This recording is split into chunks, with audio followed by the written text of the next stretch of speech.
Part 13 continues with, as usual, Ben taking a bite of bronze prize to test its taste and says, "Yuck, this is disgusting." So he puts it back in his pocket. That mysterious girl disappears, realizing that Ben is far stronger than she expected. Suddenly, the boy who had led Ben to this clan returns. But this time, he is not alone. He has brought a group of powerful warriors. Ben and one of them clash fiercely. A battle of sheer power erupts. Ben, sensing his strength, activates his lion beast technique to counter him. But it has no effect. Then the boy smirks, unfazed. Ben grits his teeth, realizing this fight won't be easy. Another one steps forward, activating his dragon spirit to kill Ben. Ben, unshaken, faces him head-on. But suddenly, another enemy attacks Ben from the side. Ben swiftly dodges using his Eagle Beast technique and engages the first enemy in battle. Meanwhile, Ben attempts to push his blood transformation to level 10. But both opponents relentlessly attack, preventing him from succeeding. Ben fights back, with both of them, simultaneously. With precise timing, he unleashes his Golden Eagle technique at the first enemy. However, the enemy's dragon spirit blocks the attack. Seeing this, Ben realizes, without reaching blood transformation level 10, he cannot defeat them all. So, he starts absorbing energy from both of his enemies. Watching in terror, the enemy leader, Nick, shouts, "Stop him. If he reaches level 10, we won't be able to defeat him." In desperation, they all force an overload of energy into Ben, which was too much energy for him to handle. Ben winces in pain, his body struggling to contain the power. Instead of advancing to level 10, he becomes severely injured. Realizing his condition, Ben activates his Golden Wings technique, an escape move he learned at the Institute. With one mighty flap, he takes off, soaring into the sky. The enemies immediately start chasing him. On the other side, Julie sees Ben flying above her. Without hesitation, she rushes towards him. Meanwhile, Nick and his group lose sight of Ben. He had flown too far ahead. Nick, his face twisting in frustration, sets the entire jungle on fire. "Let's see if he can hide now," he mocks. Not far away, Ben, weakened and injured, collapses under a tree. Even now, he tries again to reach level 10. But his body is too weak, his strength almost drained. Finally, he faints. At that moment, King Kong sees Ben unconscious and starts searching for help. A short distance away, he spots Julie. She had arrived, guided by Ben Wolf's sniffing power. King Kong urgently takes Julie to Ben. Julie, upon seeing Ben's battered body, immediately tries to heal him, using her father's medicine. But it has no effect. Desperate, tears fill in Julie's eyes. She whispers, while her voice was trembling, "I know I disappeared for 6 months without telling you. I know I said horrible things to you. I promise I won't do that again. Just, please wake up." With tears streaming down her face, she hugs Ben tightly. At that moment, Ben's fingers twitch. His breathing steadies. He slowly regains consciousness. As his vision clears, he realizes Julie is with him. Just then, Julie hears footsteps approaching. Without delay, she and her soldiers create a protective shield around herself and Ben. Nick arrives, standing before the shield. With a cold smile, he speaks. "Princess, hand over Ben. Do that, and we'll let you go unharmed?" Julie stares defiantly at him and says, "Never." Inside the shield, Ben finally regains full consciousness. With renewed determination, he tries again, pushing his blood transformation to level 10. Outside, Nick and his companions attack the shield, trying to break it. But it's too late. At that right moment, Ben reaches blood transformation level 10.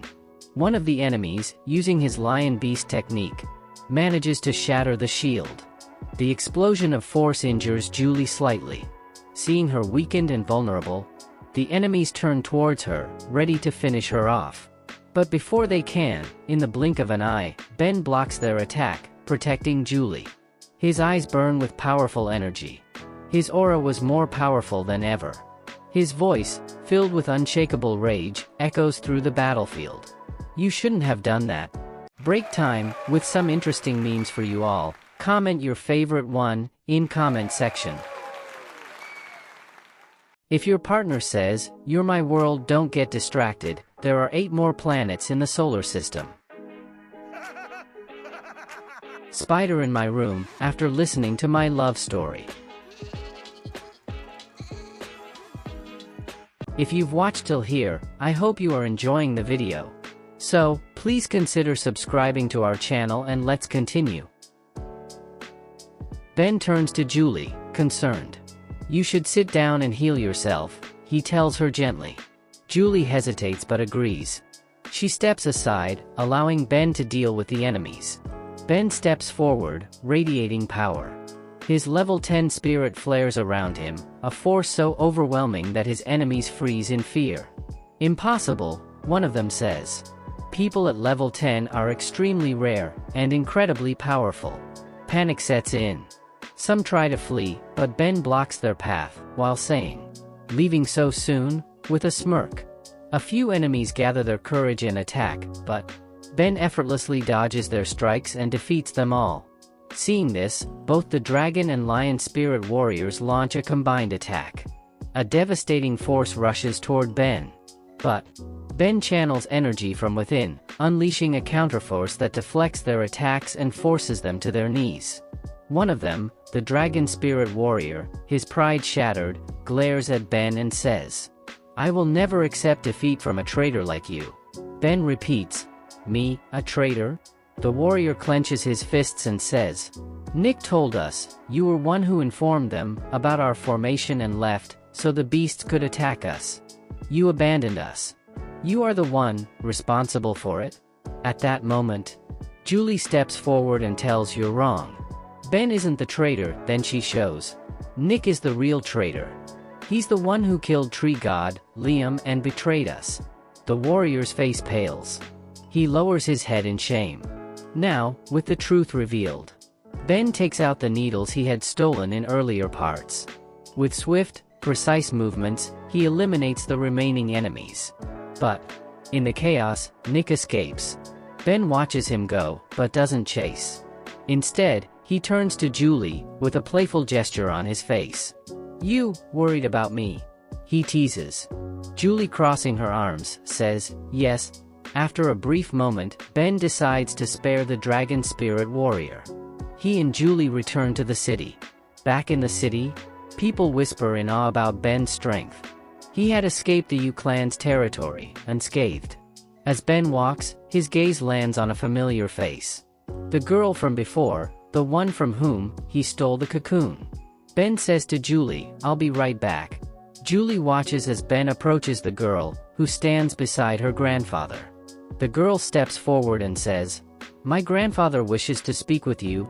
The old man sees Ben carefully and tells, "I have an offer for you, one that would greatly benefit you." Ben leans slightly toward the girl, whispering in her ear, "First, you tried to kill me. Now you care about my well-being." The girl flushes in embarrassment. At that moment, Julie, standing at a distance, sees Ben whispering to the girl. Her expression darkens. She frowns, jealousy sparking in her face. Without a second word, she turns away angrily and leaves. Ben notices her reaction. But before he can follow, the old man suddenly attacks Ben. A surge of power rushes toward him. Ben reacts instantly, meeting the attack head-on. He injures the old man slightly. The girl steps in between them and says, "Stop." The old man, breathing heavily, stops the fight and says, "Listen, Ben, I don't want to be your enemy. I just want a treasure for my clan. And only someone at level 10 can reach it." However, Ben, uninterested, turns to walk away. Seeing this, the old man adds one final offer. "If you change your mind, meet me at Taigu Mountain." Ben pauses. His parents, they were rumored to be there. After thinking for a moment, Ben changes his mind. "Fine. I'll go to Taigu Mountain. But on one condition." The old man listens and Ben continues, "I want your protective shield, and you must help me find my parents." The old man says, "Agreed." Part 14 will come soon, and if you don't want to miss out, subscribe to the channel and stay tuned for more amazing parts in future. Thanks for watching.